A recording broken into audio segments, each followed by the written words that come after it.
Bienvenidas y bienvenidos, estamos en un episodio más de Tiempos Equívocos, la teoría crítica desde los márgenes, y tenemos un episodio más de Páginas Críticas, esta sección que hemos inventado dentro de nuestro programa, dentro de nuestro proyecto de difusión del pensamiento crítico, que tiene la finalidad de recomendar, de hacer comentarios breves de lecturas que nos parecen significativas en alguna medida.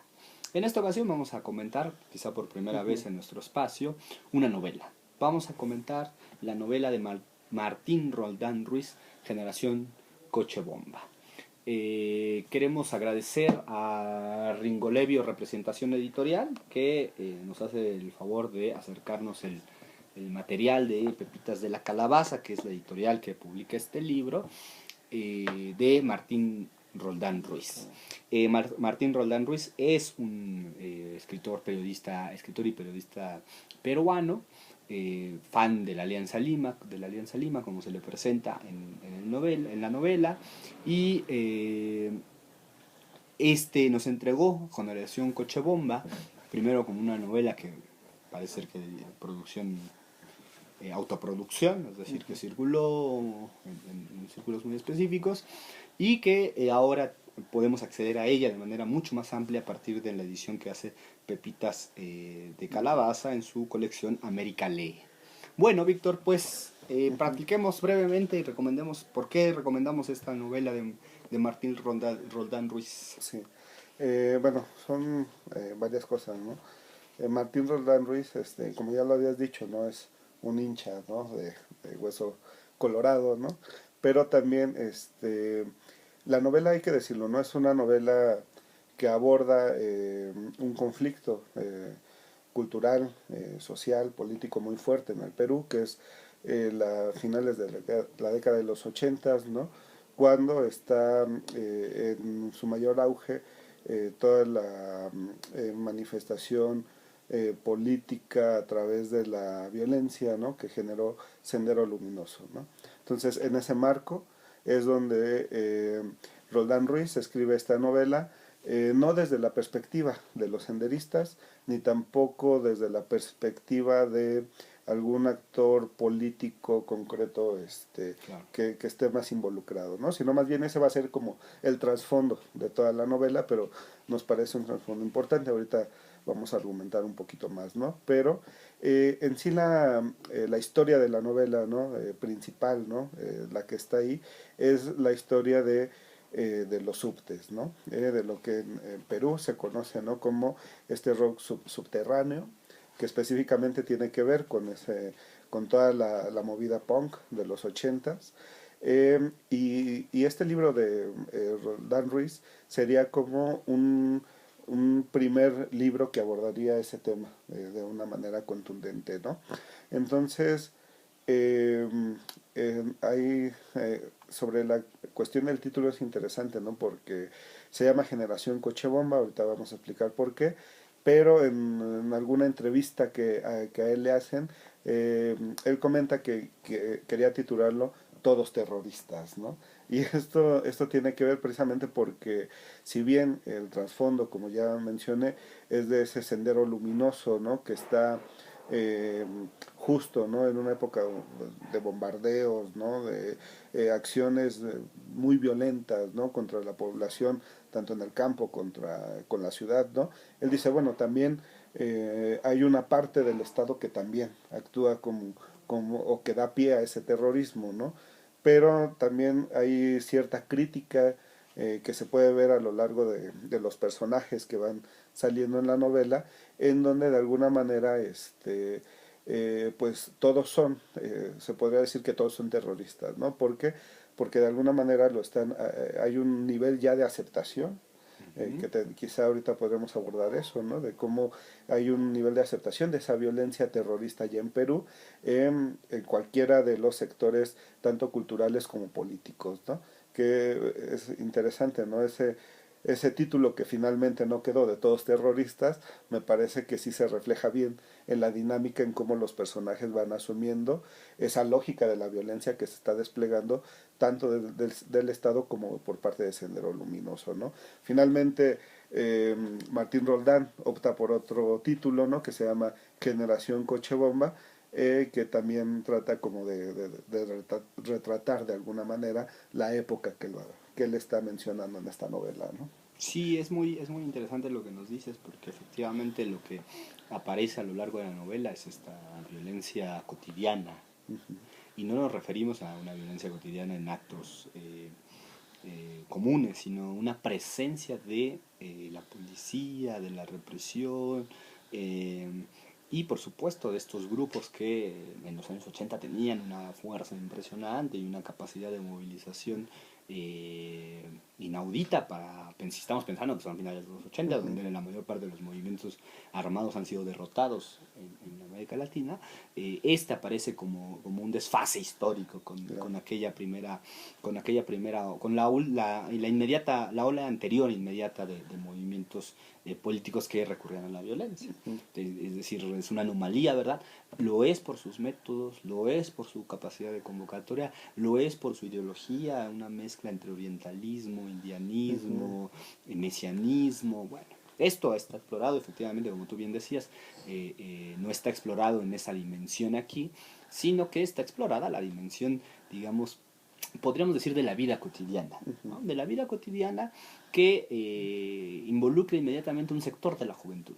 Creo que por esto eso que mencionabas de los subtes, el movimiento punk, ¿no? Este movimiento de lo que nosotros se conoce como el rock de los suburbios, el rock urbano u otras expresiones, Los los en hoyos México. funkis, claro, se relaciona, que es represión, que son anarquistas, ¿no? Tienen un lenguaje anarquista, pero en una situación social muy particular, que es de precariedad, que es de pobreza, que es de represión, que es de violencia, ¿no? Y efectivamente, como tú dices, las historias que se van entretejiendo convocan por un lado al grupo terrorista, pero también convocan a esta juventud, ¿no? Y creo Claro. que aquí sí hay algo bien importante, cómo se hilvana esta época de violencia y de represión con la música y la cultura que surge de esa música, ¿no? Sí, claro que ahí también hay una cuestión interesante, ¿no? Porque Martín Roldán, ¿no? Me parece que es como de toda una generación, ¿no? Está retratando a una generación que en esos ámbitos de las tribus urbanas, ¿no? Como les dirían algunos, este, todavía hay como una leve diferencia, ¿no? Porque dice, bueno, los subtes no necesariamente son anarcopunks, ¿no? Ujú. Él ahí como, él ve como una diferencia ahí sustancial, ¿no? Eh, y que también es una cuestión como bien interesante, ¿no? Porque justo en esta manifestación que tú mencionabas de la vida cotidiana, ¿no? O de cómo se presenta la vida cotidiana dentro de los personajes, eh, el hecho, ¿no? De que estos no sean anarcopunks, no porque uno sea mejor una cosa que la otra, ¿no? Simplemente el matiz estaría en que no son chicos o una generación de jóvenes todavía muy politizada, ¿no? Por lo menos los subtes, ¿no? Ujú. Dices, al lado estaban, claro que sí, los que querían vincular directamente a todo ese movimiento con la cuestión política, ¿no? Que es el movimiento anarcopunk, pero en estos sujetos, ¿no? De los subtes, la violencia incluso es una violencia totalmente nihilista, ¿no? Es Ujú. una Sí, claro, respuesta, ¿no? claro, claro. Sin sentido, al sinsentido mismo que genera la violencia en la vida cotidiana, ¿no? O sea, si ya es imposible vivir, no solo por las cuestiones de precariedad económica o la falta de oportunidades, incluso del Perú de los 80, Claro, ¿no? claro. O de cualquier país de América Latina de esa época, también hay un sinsentido en la cuestión de para qué luchar, ¿no? O por qué luchar, ¿no? Claro, O claro. sea, si finalmente, ¿no? Eh, la cuestión del terrorismo se expresa desde la represión del Estado, ¿no? Desde la represión de la familia, ¿no? Desde la represión moral de la sociedad, ¿no? Y al lado de eso tenemos toda esta expresión de violencia de los grupos supuestamente libertarios. Claro. Entonces, ¿qué sentido tiene luchar por que las cosas sean de una manera distinta, ¿no? Ahí es la violencia ya en su sentido más nihilista, ¿no? Claro, un sinsentido. Y que aparece reflejado, y les invitamos por supuesto a que se acerquen en los personajes, que son personajes que prácticamente viven entre el alcohol, las drogas y la música, ¿no? Es decir, lo que articularía en gran medida Y las peleas callejeras. y las peleas callejeras, por supuesto, o las redadas Sí, policíacas, ¿no? Que hay. Eh, pero más no hay, es decir, no hay una generación, vamos a decirlo un poco fuerte, condenada, verdaderamente condenada, cercada, atrapada en un remolino del cual desoptaron por lo que parece ser la opción más racional en el fondo, que era vivir lo que se podía vivir y no más, ¿no? Es decir, efectivamente el Estado, los grupos criminales, los grupos terroristas, la familia, la sociedad, incluso hay una escena de una manifestación de gente rica, ¿no? Donde van y se ven envueltos en un enfrentamiento. Es decir, están cercados por todos lados, ¿no? Están cercados por todos lados. A mí me gustaría, bueno, no vamos a contar la trama de la novela y estos personajes que entre alcohol, drogas y música van construyendo su cotidianidad sin educación, sin posibilidad de educar, pero sí en un sentido sí de comunidad, claro. de apostar a relaciones de amistad, de fraternidad, que están rompiéndose y recomponiéndose todo el tiempo, ¿no? Por ejemplo, con los niños de la calle, hay una trama ahí que involucra a niños de la calle. Sí me gustaría decir que refleja la década perdida de América Latina. Claro. Es decir, ¿no? Si uno piensa la década perdida, no lo piensa en términos macroeconómicos, lo piensa en términos de la cotidianidad de gente que ni siquiera puede migrar, no tiene a dónde migrar para mejorar o para tener una perspectiva distinta. Eso por un lado. Y por el otro, que en la novela se trama por momentos, entre ellos a un taxista al cual le roban el taxi, ¿no? En un acto de político terrorista, de recurrir al pasado. La propia historia del Perú está expresada ahí, por ejemplo, con respecto al general Alvarado y su gobierno, ¿no? También está atravesada la dinámica histórica del Perú y cómo aquel intento reformista de los años 60 devino, 60-70, 70. ¿no? 68-78, que dura el gobierno militar, que fue una experiencia de distinta índole, pero de carácter reformista. Su fracaso deviene en una espiral de violencia que atacó todos los 80 y prácticamente todos los años 90 en el Perú. Y yo creo que eso sí tiene que ver, es importante que le pongamos énfasis. Sí, ahí suceden, a mi parecer, dos cosas, ¿no? De alguna manera, Martín Rolán está mostrando eh, dos facetas, ¿no? Generacionales también, ¿no? Claro, Es interesante cómo realmente toda la novela se puede ver en esos cruces generacionales, ¿no? Eh, de la militancia incluso, ¿no? claro, Justo el taxista, ¿no? Que no es cualquier taxista, ¿no? Es un taxista que había sido sindicalista, ¿no? Que había de alguna manera visto los años dorados de ese periodo anterior, ¿no? Y que terminan siendo traicionados, ¿no? claro. Terminan siendo despedidos, terminan eh, echados literalmente a la calle, ¿no? Eh, y una generación en la que está es la generación que ya busca precisamente esas medidas radicales, ¿no? Para salir de esa situación que se está viviendo en el Perú, ¿no? Pero son dos maneras de la Claro, militancia, ¿no? claro. De generaciones distintas que están asumiendo su actuación política del país, dentro del país, ¿no?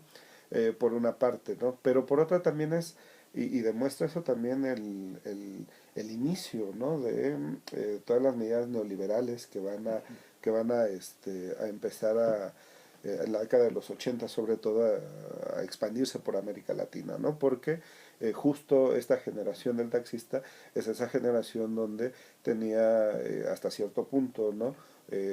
Seguridad social, ¿no? Seguridad sindical, Bueno, ¿no? empleo. Empleo, ¿no? Etcétera, ¿no? Y un tipo de medidas, ¿no? Que precisamente lo que no va a haber, y es lo que le reprocha ahí en ese diálogo que tienen el senderista y el taxista, y el ex sindicalista, ¿no?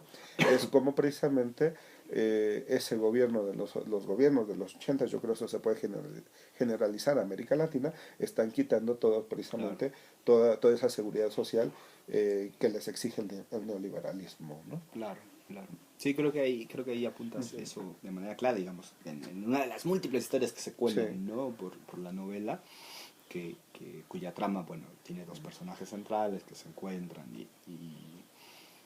y bueno, no vamos a dar especificidades, pero además es una trama compleja por momentos, pero que efectivamente refleja el disgusto con la democracia, Ujú. porque es un país que vive en democracia formalmente. Sí. Después, en los 90 se demostrará el nivel de autoritarismo que ya está aquí presente, pero bueno. Y bueno, pues nosotros los invitamos. El título que finalmente quedó responde a una frase justo medio de una borrachera, ¿no? Están los amigos bebiendo y drogándose y se va la luz, entonces dicen somos la generación del apagón y el coche bomba, ¿no? Porque Sendero está haciendo todos Ujú. estos actos, ¿no? Pues bueno, no sé si quieres decir algo más, Víctor. Pues recomendar la lectura, ¿no? Únicamente también decir que eh, no son personajes oscuros, ¿no? O que solo tengan una faceta, ¿no?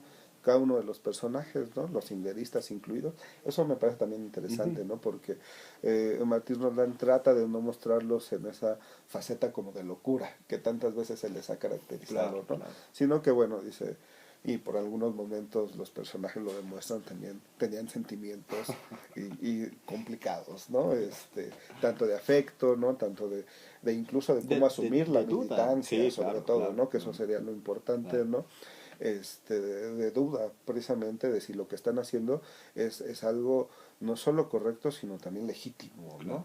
Claro. Si no están yéndose por otro lado, ¿no? Pero me parece interesante ese matiz que también se puede ver a través de esta novela en esos personajes Claro. incluso, ¿no? Tiene mucha razón porque es Ujú, digamos, la segunda historia ujú, minoritaria. Está. Yo recordaba mucho la novela de Gabriel Rojo, por ejemplo, ¿no? De Santiago Rocangiolo, que presenta más al senderista clásico en su estereotipo, sí, ¿no? Es un ujú, tipo ciego ante la realidad, ciego ante la cotidianidad. Y no, Roldán presenta efectivamente tipos cruzados por la propia historia, ¿no?